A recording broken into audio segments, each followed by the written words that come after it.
All right, hello everyone. This is my wrap up for chapter two. Shouldn't be as long as the first chapter, since primarily chapter two is mainly a lot of history. Um, and here's some of the key points. Let's hop right into it. In this chapter, we go over the power problem, which is continuity versus change. We discuss what the Articles of Confederation was, um, how the Constitution followed it.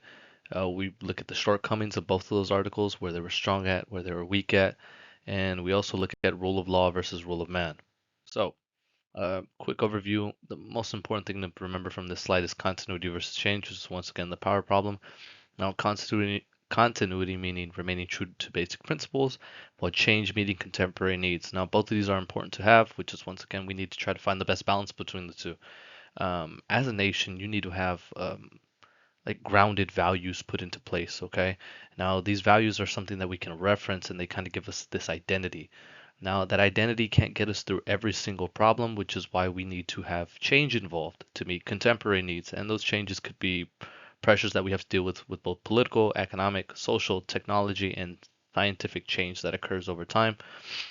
So, remaining true to basic principles, making sure we have some values to reference, and then also adapting with the time so we don't fall behind. Now, Constitution, it's just a governing document, real similar to the definition of creed that we have already gone over in this class before. Obviously, for government or our Constitution now, it's going to be the American Constitution. For this class, if we were to use an outside example, our syllabus is going to be our creed or our Constitution. Now, laws. Now, you only need to write down these bottom two lines are probably the most important. I know my head's blocking it. You should know how we changed the Constitution. This is a shortcoming we had with the Articles of Confederation. In order to change the Constitution or to pass a law, we need to have more than half the voters in both the Senate and the House pass a bill for an amendment so we can go and change something which is constitutional law. We actually need a supermajority, which is 2/3 in the House and the Senate. Okay. Obviously, number one in this hierarchy of law is going to be is constitutional. That is what's written down in our Constitution. Number two is going to be laws that Congress passes, which is this first top line right here. And then administrative or regulatory laws, you can find those usually within like different branches of not like government institutions. So like rules that they might have at the post office, at the DMV, or even rules that you might find with like within a school. Okay. Now, rule of law versus rule of man.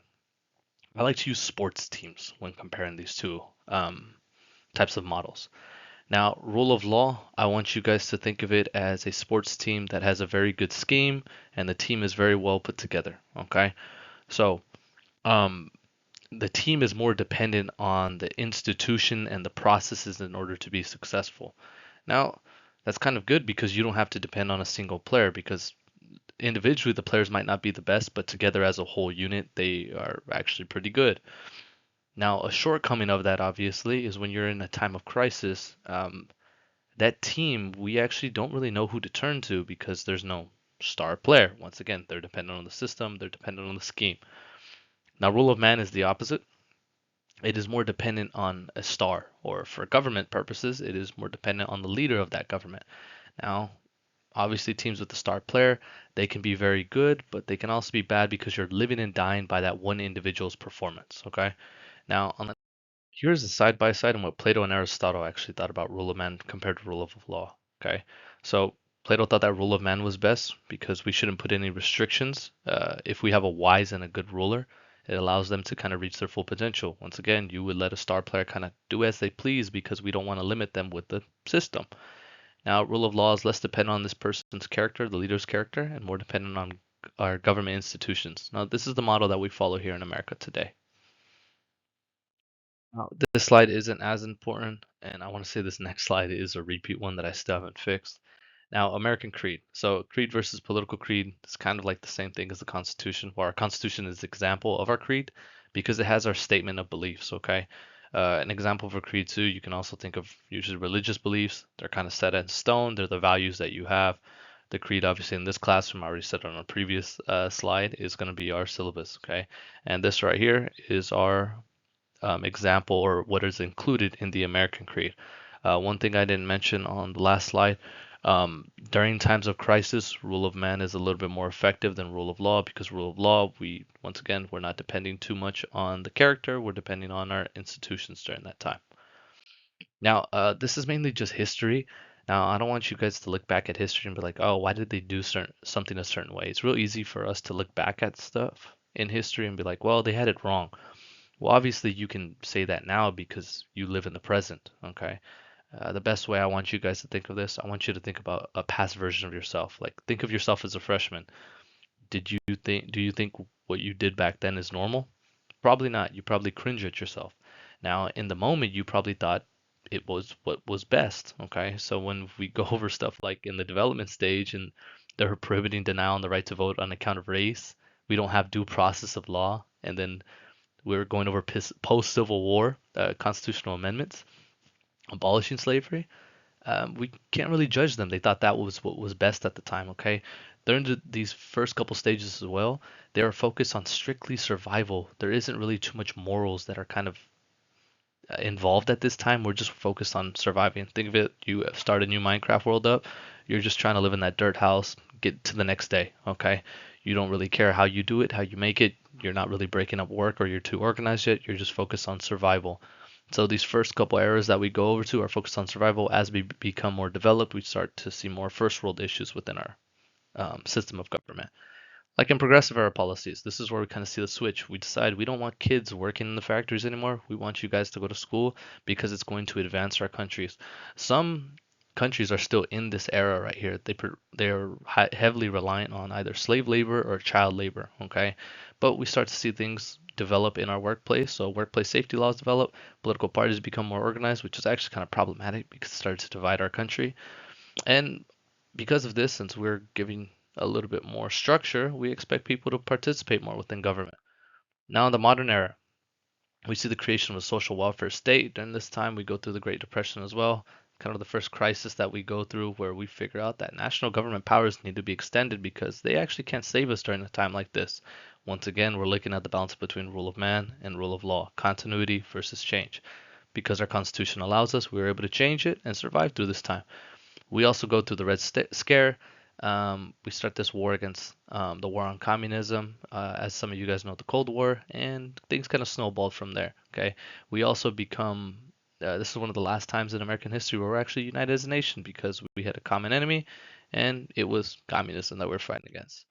Now, the Articles of Confederation. Now, this is the first form of American government. Okay, it took effect in 1781, and it was more seen as a firm link of friendship. Okay, the 13 states or colonies at the time they banded together because obviously we had a common enemy and we were fighting for our independence.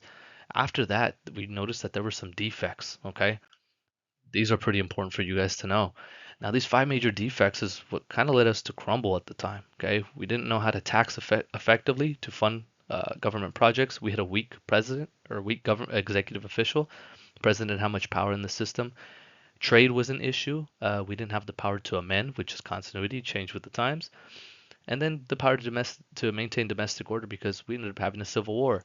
So confederation, the thing that was good, power is decentralized, so it was spread out. However, we had a weak national government and strong state government, and we actually needed a better balance because that executive official usually saves you during times of crisis, whether that is the time of war or a financial crisis that we might be facing.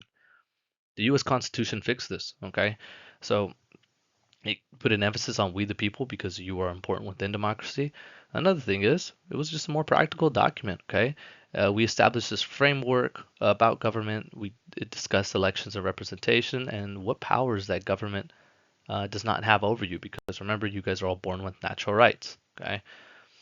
Um, in the Constitution also lists out what each branch of government is responsible for, what their powers are listed. These are listed powers, something we go over in Chapter 3. Once again, here are the three functions. These are pretty important to know. Establish a basic framework of government, allocate government power, and guarantees individual rights. Numbers 1 and 2 that are labeled right here are really important as well. We now have separation of powers because we did not want one branch of government to overpower the other. So we wanted to balance them out. Okay. Now, each branch, when we get into these individual chapters that follow, they can check one another. Okay. Now, once again, this can kind of be inefficient. Okay. Because all of them have to be on the same page. Okay. The Supreme Court doesn't like what the president is doing, they can check them. Okay. If Congress doesn't like what the president is doing, they can kind of push forth legislation regardless. Okay. It's not, I would say, the most efficient system. Usually, when you think of democracy as well, it's typically mentioned in political science. It's actually inefficient. Okay. But The importance here is that each branch cannot create or destroy another branch, and also that just in case we have a bad set of people in one of these branches of government, they can't completely mess things up because there's these other two branches that are there to kind of offset them. Okay. Also, even though you are not included in this, the public plays a big role because obviously we directly vote for the people within this in the legislative branch of government. Separation of powers, what each branch does. Legislative branch makes the laws, executive branch carries them out, judicial branch, they interpret what the meaning of those words are. Now, here's checks and balances explained. It's kind of good for you to go over on your own time. Allocating power, nothing too. This is just going back to the three essential functions that we have within the Constitution. Guarantee individual rights. This is pretty important. Knowing the difference between civil liberties and civil rights. Civil liberties is this definition is very similar to your guys' definition on natural rights from chapter one. Okay. Now these are rights that you guys are born with. This is going to be your Bill of Rights. Okay. Protections that you have from government. Okay. To make sure that they are not abusing their power. Now, civil rights refers to any social movement. Okay, your textbook obviously going to talk about the civil rights first civil rights movement. We obviously see I don't want to say copycats, but we see other social movements take place after this. The feminist movement, the LGBTQ plus movement. Okay, anything that has a hashtag or aims at protecting a certain group of people, making sure that they're receiving fair treatment. Remember, justice is fair treatment. Is going to be considered a civil rights movement. Okay, now remember, not the same as civil liberties. Civil liberties are something that anyone is born with, regardless of race, ethnicity, gender, does not matter. Everyone has this here in America. Okay. Civil rights, though, might be a different story because obviously some groups of people might be more oppressed than others. Okay. Now, Bill of Rights. You should remember these on your own time. Study them. You will take a quiz on this. They will also be on your exam. Okay. The First Amendment, something that you might want to write your paper on. Second Amendment, something that I like to bring up time to time with examples. Third, I really don't talk about at all. It's kind of useless to talk about. Fourth, fifth, sixth, seventh, eighth. Um, all of those are mentioned in the judicial branch chapter. We also talked about the fourth and the eighth in the chapter one wrap up video. I gave you examples of those. So there's an explanation we go over. Ninth and Tenth Amendment, this will be in the federalism chapter. So we'll go over all of these in some capacity. I just don't like spending like direct time on like, hey, memorize this. I suggest make some flashcards for them. Pretty easy to memorize them. Now, constitutionalism, last slide on the chapter. Once again, very short. Okay. Essentially, this just chapter, I think the most important thing to take from here is the bottom line. Okay. Usually, liberal people tend to be more on the side of change, while conservative people seem to value continuity a little bit more. We'll talk about later on what conservatives and liberals actually mean. How does ideology fit into all of this? That's at a later chapter, okay? Just kind of understand that liberals are more open to social change, those social movements, civil rights movements. Conservatives tend to be more reserved and more old school, okay?